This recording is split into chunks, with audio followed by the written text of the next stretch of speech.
Presidente Jair Bolsonaro recebe alta do Hospital Albert Einstein. Já em Brasília, segue direto para o Palácio da Alvorada.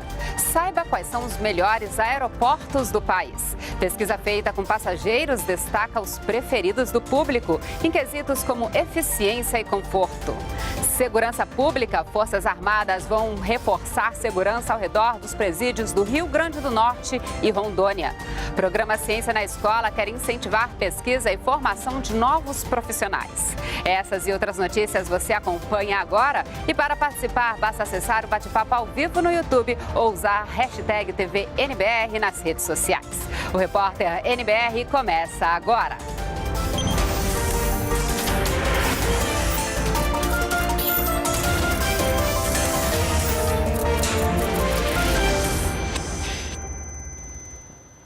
Olá, boa noite. No ar as notícias do governo federal desta quarta-feira, 13 de fevereiro de 2019.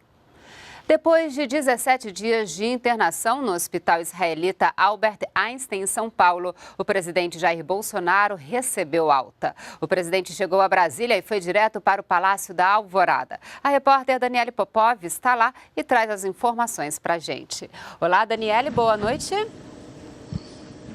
Oi, Alessandra, boa noite para você, boa noite a todos. Olha, a liberação foi inesperada porque a previsão era de que o presidente Jair Bolsonaro recebesse alta na próxima sexta-feira. Ele saiu do Hospital Albert Einstein hoje, pela manhã, na hora do almoço, né, por volta de 12h20, e até publicou uma foto desse momento, né, em que ele saía do hospital caminhando. Ele chegou a Brasília por volta das 2h30 da tarde. Na chegada à base aérea, ele foi recebido pelo vice-presidente Hamilton Mourão, também pelo ministro-chefe do Gabinete de Segurança Institucional, GSI, o general Augusto Heleno. Em seguida, o comboio seguiu até aqui, onde eu estou, no Palácio da Alvorada.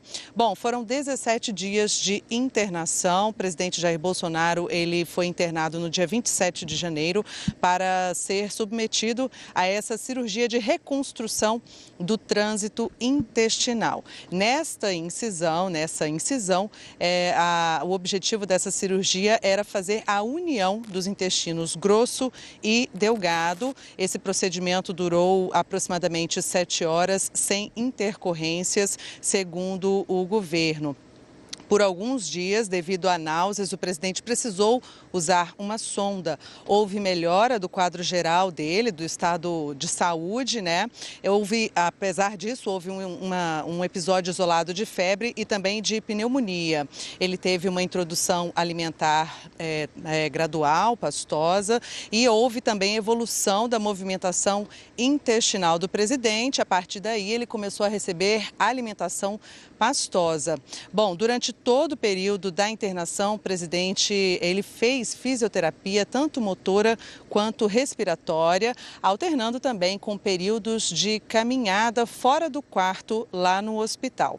A cirurgia foi a terceira que o presidente Jair Bolsonaro fez após sofrer um atentado ainda durante a campanha eleitoral em setembro do ano passado. O porta-voz da Presidência da República, Otávio Rego Barros, ele falou com a imprensa logo que o presidente saiu do hospital lá em São Paulo, o Hospital Albert Einstein. Ele disse que ele explicou, né, o passo a passo de todo esse tempo que o presidente ficou no hospital, desde a cirurgia, todo o passo a passo da recuperação dele, dos procedimentos que foram feitos, medicação, enfim. Ele disse ainda que o presidente, ele acordou hoje animado e ansioso para voltar para casa. Vamos ouvi-lo. Recebeu alta nesta manhã com um quadro pulmonar normalizado, sem dor, afebril, com função intestinal restabelecida e dieta leve por via oral. Hoje ele acordou extremamente animado, disposto e naturalmente ansioso por retornar a Brasília e a sua casa. Como já é habitual e comum, o presidente Jair Bolsonaro também se manifestou pelas redes sociais, falou sobre esse retorno a Brasília. No texto, ele disse que foram 3 cirurgias em mais de um mês no hospital. Disse ainda que deixa o risco de morte para trás definitivamente após a tentativa de assassinato que ele sofreu. Ele agradeceu a Deus e comemorou a volta ao trabalho. E realmente voltou, Alessandra. Hoje a gente já recebeu, há menos de uma hora, que a atualização da agenda do presidente. Ele já recebeu aqui no Palácio da Alvorada 3 ministros, de acordo com a agenda. O ministro da Defesa, Fernando Azevedo, do GSI, general Augusto Heleno, que também foi recebê-lo lá na base aérea, e o ministro-chefe da Casa Civil, Onyx Lorenzoni. É isso, Alessandra, são essas informações. Eu volto com você. Muito obrigada, Daniele, pelas informações. Um bom trabalho para você aí no Palácio da Alvorada. A Agência Nacional de Energia Elétrica começou uma vistoria nas barragens de usinas hidrelétricas. Os fiscais vão conferir de perto as condições de segurança nas estruturas. Até maio desse ano, 142 barragens vão ser fiscalizadas. A repórter Márcia Fernandes fala ao vivo com a gente, direto do Paraná. Olá, Márcia, boa noite. Boa noite, Alessandra. Boa noite a todos que nos acompanham. Pois é, hoje eu acompanhei o trabalho desses técnicos da ANEEL que foram em campo, foram exatamente no local das barragens conferir como que está a situação da segurança, como estão as condições de segurança do local. Como eu expliquei ontem para vocês, por uma questão estratégica, eu não posso dizer o local onde eu estou e que usina foi vistoriada, mas posso contar um pouquinho desse trabalho dos técnicos da ANEEL.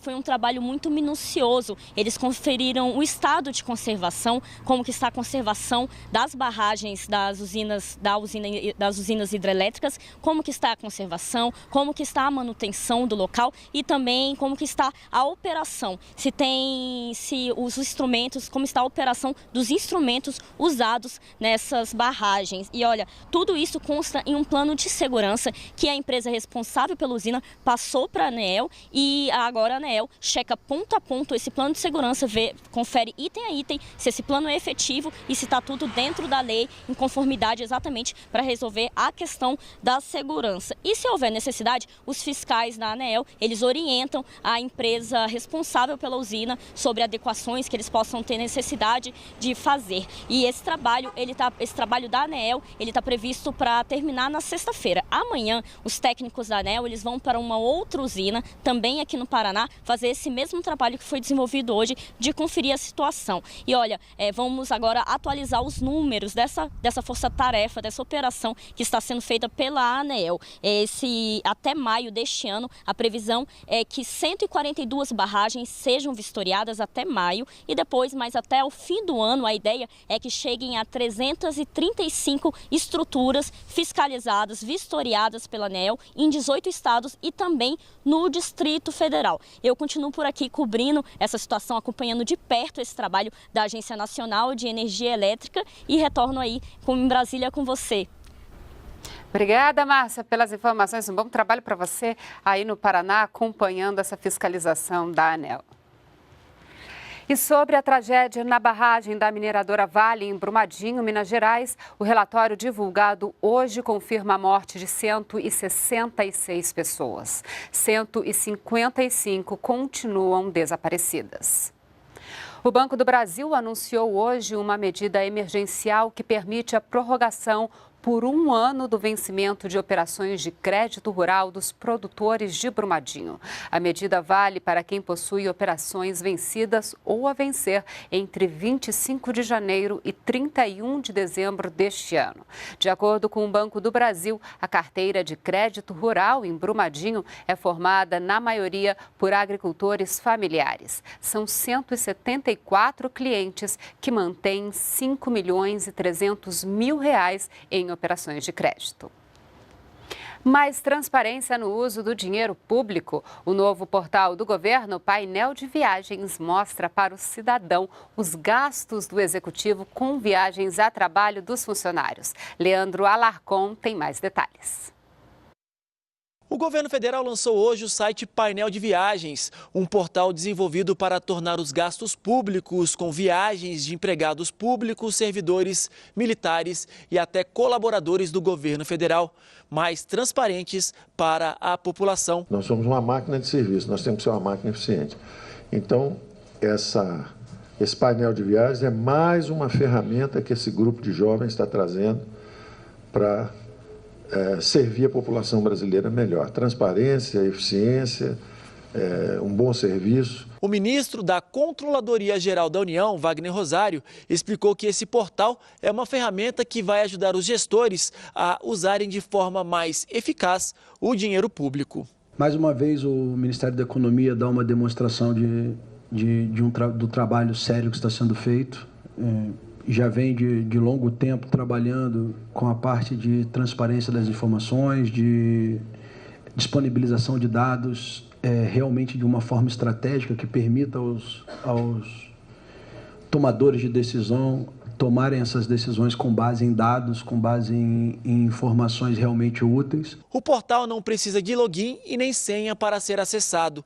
Qualquer cidadão com acesso à internet pode acompanhar os gastos públicos com diárias e passagens. Gleison Rubim, secretário especial de Desburocratização, Gestão e Governo Digital, explica que o site também possui ferramentas para facilitar a interpretação dos dados pelo cidadão. É uma ferramenta que conduz o cidadão por uma experiência de navegação. Então nós temos condições de escolher um órgão, de escolher um período do ano, de escolher um meio de transporte, uma origem, um destino, tudo isso para que o cidadão mais rapidamente chegue à informação do seu interesse, sem necessidade de manusear grandes bases de dados. O endereço do site é paineldeviagens.economia.gov.br. De Brasília, Leandro Alarcon. E além do painel de viagens que a gente viu aí na reportagem, o governo federal oferece mais de 2.000 serviços digitais. O atendimento eletrônico deve melhorar o atendimento ao cidadão e gerar economia aos cofres. Conheça o portal serviços.gov.br. Ter acesso a um serviço público nem sempre é simples e rápido. Além de enfrentar longas filas, o cidadão ainda precisa apresentar uma série de documentos até conseguir o benefício. Um processo burocrático que o governo federal pretende mudar. Assim como já é feito na emissão de passaporte e alistamento militar nas Forças Armadas, por exemplo, os serviços públicos oferecidos ao cidadão estão sendo totalmente digitalizados. Pela internet, com um simples celular, agora também será possível ter acesso aos serviços prestados pelas universidades e institutos federais de ensino, como solicitar um diploma de conclusão de curso. Facilidade, eficiência e economia aos cofres públicos. E não são apenas temas relacionados à educação. Pelo portal, o cidadão encontra mais de 2.800 produtos. São serviços disponíveis em praticamente todos os órgãos federais, como de trabalho e previdência, de justiça e segurança e de saúde. Solicitar o certificado internacional de vacinação ou ter acesso a uma bolsa de estudo, por exemplo, passa a ser um processo simples, rápido e nem precisa sair de casa. Para o cidadão é uma facilidade porque ele dispõe de todos os serviços num único lugar. No portal serviços.gov.br são mais de 2.850 serviços registrados de todos os órgãos e entidades da administração pública. Outra novidade que deve ser anunciada pelo governo nos próximos dias é o uso do CPF como o único documento de identificação do cidadão para ter acesso aos serviços. A intenção é que a norma seja editada ainda neste mês de fevereiro, será um decreto. A partir da publicação do decreto, os órgãos terão 90 dias para fazer as adaptações de sistema e, caso ainda não esteja vinculado o número do CPF do cidadão nas suas bases de dados, esta vinculação terá que ocorrer num prazo máximo de 12 meses. Modernização que tem levado o Brasil a subir no ranking mundial das Nações Unidas e ocupar a liderança na América Latina no desenvolvimento de governo eletrônico. Hoje o Brasil, na oferta de serviços públicos digitais, já é o 24º país no mundo em oferta de serviços públicos digitais, sendo inclusive o primeiro da América Latina. É um crescimento muito rápido e a gente espera acelerar cada vez mais para que no próxima avaliação da ONU a gente já esteja melhor posicionado, talvez ali entre os 10 primeiros países com oferta de serviços digitais. Um seminário realizado aqui na capital federal contou com a participação de autoridades do governo federal. Quem está lá e conversa com a gente ao vivo é o repórter Pablo Mundim. Olá, Pablo, boa noite. Boa noite, Alessandra. Boa noite a todos que acompanham a NBR, a TV do governo federal. Para empresários, em um seminário realizado aqui em Brasília, o ministro da Casa Civil, Onyx Lorenzoni, falou sobre os desafios do governo do presidente Jair Bolsonaro. Entre eles, combater crimes e desvios. E para isso, o ministro anunciou uma novidade. Ele disse que o governo vai implantar unidades de combate à corrupção dentro dos ministérios. Trabalho que vai começar nos ministérios da Saúde e da Agricultura. Nós estamos trabalhando já há várias semanas, junto com a Controladoria Geral da União e junto com a AGU, nós escolhemos, ou melhor, se voluntariaram dois ministérios muito grandes e com históricos problemas, o Ministério da Saúde e o Ministério da Agricultura. E nós deveremos, nas próximas semanas, implantar em cada um deles 2 unidades de integridade e combate à corrupção. Ou seja, nosso plano é fazer essa experiência piloto nesses 2 ministérios no primeiro semestre, no segundo semestre levar isso a todos os demais ministérios, porque nós temos que aprender, vai ser modelo de unidade no Ministério da Agricultura, vai ser modelo de departamento no Ministério da Saúde, porque tem algumas questões estruturais que os técnicos dizem que tem diferença, nós vamos provar as duas, mas o que nós vamos fazer? Nós vamos internamente, o Brasil será o primeiro país dos Estados Unidos até Ushuaia a ter unidades de integridade e combate à corrupção, ou seja, autocontrole dentro de cada pasta ministerial. Em seu discurso, o ministro da Casa Civil também falou sobre a nova reforma da Previdência que deve ser encaminhada ao Congresso Nacional nos próximos dias e que uma das metas do governo é o equilíbrio fiscal e defendeu zerar o déficit primário hoje em 139 bilhões de reais. Eu volto com você, Alessandra.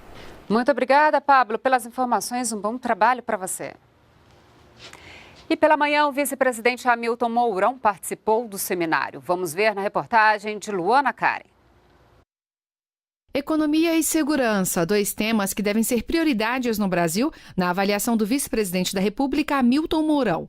Em seminário para empresários da indústria e do setor de tecnologia, Mourão defendeu a importância do reequilíbrio das contas públicas e da reforma da Previdência para garantir que o Estado possa continuar a fazer investimentos no país. Se o governo não encarar essa questão de frente, em 2022 ele não faz mais nada.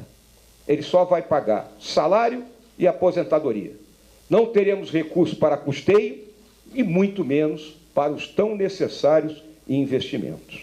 O vice-presidente também destacou a importância do combate ao narcotráfico, com estruturação das forças de segurança pública e modificação da legislação, mas também com medidas sociais. Essas regiões têm que ter rua, com casa em número. As pessoas que construíram suas casas têm que ter o direito de propriedade. Temos que trazê-los para o capitalismo. Eles têm que saber que aquela casa que eles construíram é deles. Tem que ter luz que ele paga e não o gato. Tem que ter água encanada e não a água da bica que a senhora vai buscar com uma lata na cabeça. E tem que ter esgoto. Escola de qualidade e atendimento de saúde. Se nós não fizermos isso, nós jamais conseguiremos vencer essa luta contra as narcoquadrilhas. Presente no debate, o ministro da Cidadania afirmou ser possível conciliar avanços sociais com uma economia mais liberal. Nós temos que, fundamentalmente, ajudar que aquelas pessoas que estão numa situação de dificuldade econômica, vulneráveis, que elas possam ser fortalecidas nas suas competências, e a partir daí elas possam ter um protagonismo e elas, com as próprias pernas, saírem da situação de miséria, de extrema pobreza, para uma vida melhor. A modernização do Estado por meio da desburocratização e de privatizações também esteve no centro das discussões. O secretário-geral de Desestatização defendeu um Estado menor e mais eficiente, que atenda a quem quer empreender e que não seja caro para o cidadão comum. Segundo Salim Matar, as subsidiárias, ou seja, empresas menores vinculadas à Petrobras, Caixa Econômica e Banco do Brasil, serão privatizadas, mas as instituições vão permanecer com o controle do Estado. São empresas úteis no financiamento da infraestrutura de prefeituras e estados, do microcrédito para empreendedores.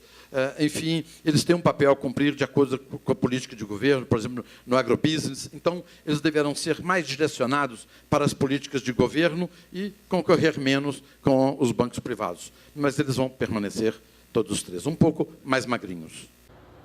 O governo federal autorizou hoje o emprego das Forças Armadas para garantir a segurança nos estados do Rio Grande do Norte e Rondônia, nas proximidades dos presídios federais em Mossoró e em Porto Velho, num raio de 10 quilômetros. O documento publicado no Diário Oficial da União autoriza a permanência dos militares no período de 13 a 27 de fevereiro. Outro documento relacionado à segurança pública, também divulgado hoje, trata das visitas sociais dentro dos presídios federais de segurança máxima. De acordo com o texto, as visitas podem ser feitas no parlatório, por videoconferência e em pátio de visitação. Para ter direito à visita no pátio, o preso precisa cumprir um prazo de 360 dias ininterruptos de ótimo comportamento carcerário. As visitas no pátio podem ser feitas uma vez por mês, após a autorização do diretor do estabelecimento penal. Já em São Paulo, o governo federal e o governo estadual realizaram na manhã de hoje a transferência de 22 presos para o sistema penitenciário federal. A operação é a primeira ação realizada com a participação da Secretaria de Operações Integradas, criada na atual estrutura do Ministério da Justiça e Segurança Pública. Os presos são líderes da facção criminosa Primeiro Comando da capital e foram transferidos com escolta do Departamento Penitenciário Nacional e da Polícia Militar de São Paulo. Em nota, o Ministério da Justiça destaca que o isolamento de lideranças criminosas é estratégico para o enfrentamento ao crime organizado. Todas as vagas do edital do programa Mais Médicos que ficaram abertas com o fim da cooperação com a Organização Pan-Americana da Saúde foram preenchidas por profissionais brasileiros. Hoje, os brasileiros formados no exterior que tiveram as inscrições validadas selecionaram as 1.397 vagas que ainda estavam abertas no programa.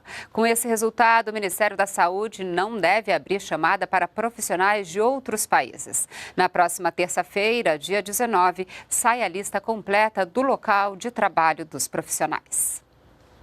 Ser um cientista às vezes parece algo muito distante, um sonho quase de outro mundo. Mas o programa Ciência na Escola quer desconstruir essa ideia e mostrar ao estudante que a ciência está no nosso dia a dia. Hoje, o ministro Marcos Pontes reuniu a imprensa para explicar essa e outras prioridades do Ministério. Aproximar os estudantes da atividade científica e incentivar a formação de cientistas e pesquisadores. Esse é o objetivo do programa Ciência na Escola, uma das prioridades do Ministério da Ciência e Tecnologia para os primeiros 100 dias do novo governo. A nossa intenção é estimular dentro das escolas a interação entre as universidades, instituições de pesquisa, as escolas, os professores e os alunos, integrando todo esse sistema, fazendo com que a pesquisa científica, o pesquisador, o cientista, também faça parte da formação dos nossos alunos. Quem disse que ciência é coisa do outro mundo, de um universo distante? A ideia do projeto Ciência na Escola é justamente desconstruir essa ideia e estimular o estudante a descobrir que a ciência está cada vez mais no dia a dia de cada um e ao alcance de todos. As profissões estão mudando, tendendo muito mais para o lado do conhecimento, do desenvolvimento de tecnologia. Então eles já vão vendo no futuro ali uma posição para se encaixar, né, e para ter não só sucesso profissional, mas também a satisfação pessoal. Uma das formas de estimular o gosto pelos vários campos do conhecimento e chegar mais perto da ciência são as competições na área. O ministro Marcos Pontes aproveitou o encontro para lançar a 22ª Olimpíada Brasileira de Astronomia e Astronáutica. Esse estudante do Ceará tem 18 anos e já tem no currículo medalhas de ouro e prata em competições nacionais e no exterior. É muito legal quando você vai para a competição internacional, porque você, além de estar fazendo uma prova competindo com pessoas de outros países, você conhece elas. E isso engrandece muito o seu conhecimento e trazendo a medalha também é um peso muito bom para o currículo. Outra prioridade na ciência e tecnologia para os primeiros 100 dias do governo é a construção de um centro de testes para a dessalinização da água. O centro vai funcionar em Campina Grande, na Paraíba, como adiantou o ministro Marcos Pontes. A ideia é que todos esses dados levantados pelo Ministério de Ciência e Tecnologia, Inovações e Comunicações vão servir de embasamento técnico, científico, para que os outros ministérios participantes desse esforço interministerial para ajudar na solução da segurança hídrica do Nordeste tenham subsídios científicos e técnicos para trabalhar. Os estudantes que querem uma vaga em universidade particular ou que já estejam matriculados em uma podem recorrer ao Fundo de Financiamento Estudantil, FIES. Mas atenção ao prazo. As inscrições neste primeiro semestre de 2019 vão só até amanhã, dia 14 de fevereiro. O resultado será divulgado no dia 25 de fevereiro. Para mais informações, acesse a página do FIES. Rapidez no atendimento, conforto e infraestrutura são alguns dos critérios da pesquisa que elege os melhores aeroportos do país. Quer saber quais são eles? Gabriela Noronha conta pra gente. Todos os dias no aeroporto de Brasília é esse vai e vem de bagagens e pessoas. E por aqui não faltam passageiros satisfeitos. Não tem problema aqui, não oferece obstáculos, serviço excelente, muito bom o serviço do aeroporto de Brasília. Quando eu tive problema, eu consegui resolver com facilidade, então para mim é muito bom o aeroporto. E eu já visitei aeroportos fora do Brasil que não eram tão bons quanto o aeroporto daqui. Eu acho que realmente teve uma melhoria enorme. Eu acho que conceder a iniciativa privada foi um tremendo acerto do governo. E eu acho que se seguir esse caminho vai ser muito bom nos outros também. Quase 18 milhões de passageiros utilizaram o Aeroporto Internacional de Brasília no último ano para viajar.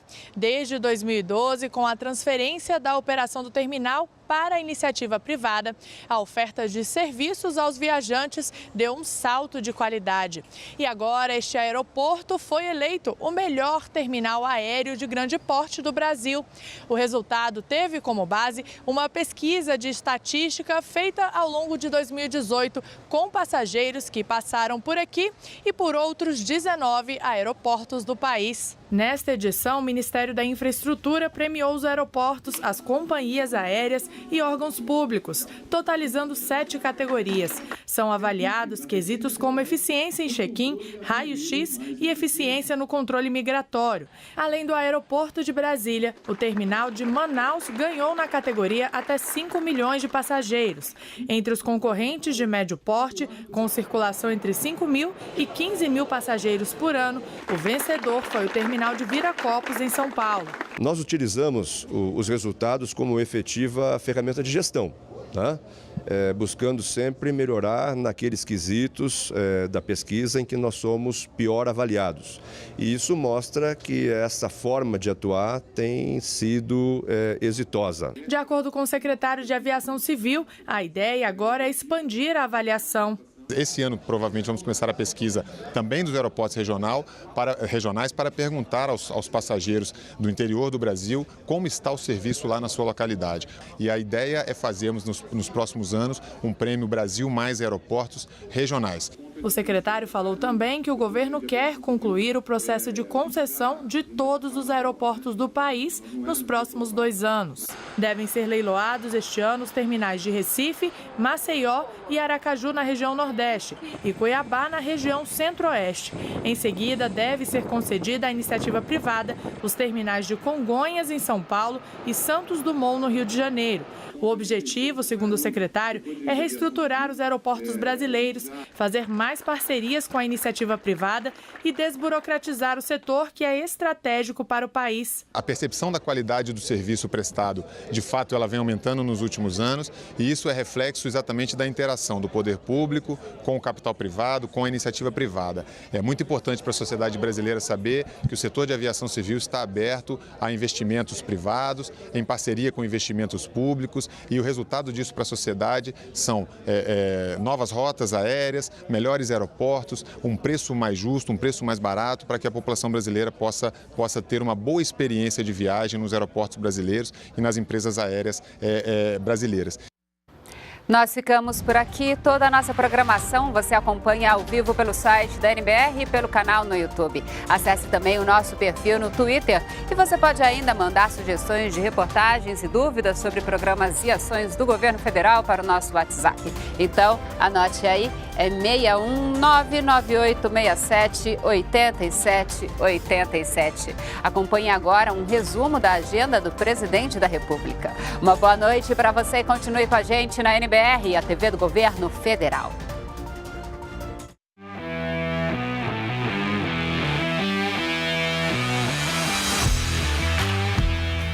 Hoje é dia de boas notícias. O presidente Jair Bolsonaro acaba de receber alta médica.